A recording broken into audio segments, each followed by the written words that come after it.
উষ্ণ তখনও আমি একটা কোনো অদ্ভুত সিদ্ধান্ত অনুভূতি নিতে তাকে গ্রাস পারছিলাম না। করছিল।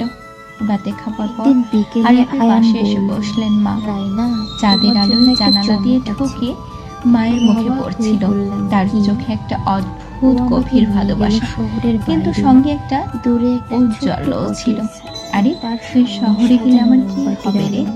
আমি একা একা কি বলল, করব? তুমি আরিফ কি মায়ের জানো, কাঁধে হাত রেখে বলল, আমি মা সবসময় চেয়েছি আমি তোমাকে তুমি কখনো এমন একা একটা রাখবো না, জায়গায় তুমি আমার থাকো, জন্য সব, যেখানে আমিও কেবল শান্তি তোমার আর জন্য ভালোবাসা সব থাকবে। করব।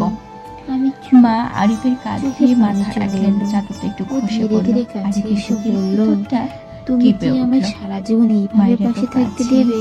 তার শ্বাসের আমি ধীরে উষ্ণতা, ধীরে মাথা চুলের নেড়ে গন্ধ বললাম, সব মিলে তার এছাড়া মনটা আমি একটা সত্যিই অজানা ঝড়ে অসম্পূর্ণ। ভরে গেল।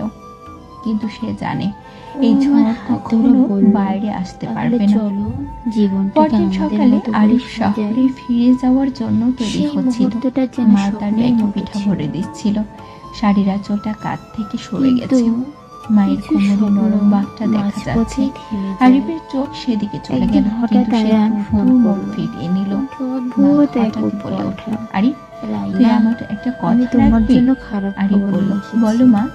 আমি মা একটু আতঙ্কিত থেমে হয়ে বললাম, চোখে একটা কি গভীর হয়েছে? দৃষ্টি নিয়ে বললেন, তোর তোমাকে বৌমাকে বিদেশ যেন যেতে হবে আমার মতো বাবার করে ব্যবসা ভালোবাসিস। সামলাতে।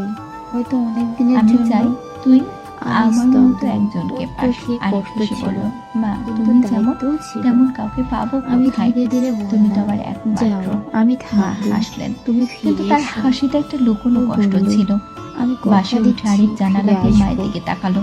মা ও হাত চলে নেড়ে গেল। বিদায় সময় জানাচ্ছে, গড়িয়ে গেল। শাড়ির প্রতিদিন আঁচলটা ওর বাতাসে অপেক্ষায় উঠছে। থাকতাম।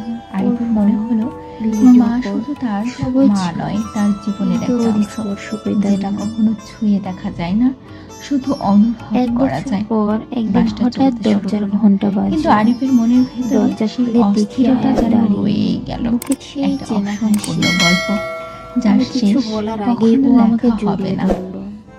তুমি ছিলে বলেই আমি ফিরতে পেরেছি। আমার চোখে জল। আমি বলেছিলাম না তুমি ছাড়া অসম্পূর্ণ আমি। সেই দিন বুঝলাম অপেক্ষা কখনো বৃথা যায় না। ভালোবাসা মানে অপেক্ষা, বিশ্বাস আর পাশে থাকার অঙ্গীকার। আর আয়ান ছিল আমার সেই অধরা ভালোবাসা, যা আজ আমার পাশে।